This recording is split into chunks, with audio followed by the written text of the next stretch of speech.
Hi friends, first we need to unplug the power cable.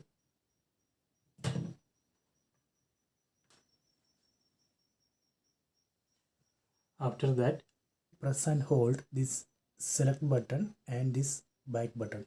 Press and hold these two buttons together. I am going to press and hold select and back button together. Press and hold select and back button together. Then plug the power cable.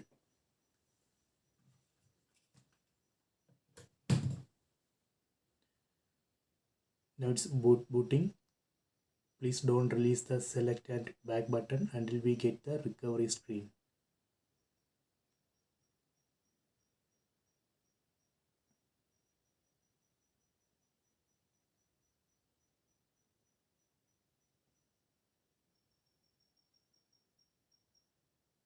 See, this is a recovery screen. Now we can release the select and back button. So here we can see the options like reboot to system now, reboot to bootloader, apply update from ADB, apply update from EXT, wipe data or factory reset, wipe cache partition. Let me try wipe data or factory reset. So this will wipe all user data. So if you want to continue, you can select yes. So it will delete all data. So please careful. Please try it your own risk.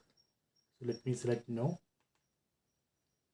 And we can see other options like mount, use recovery logs, run graphics test, run locally test, power off.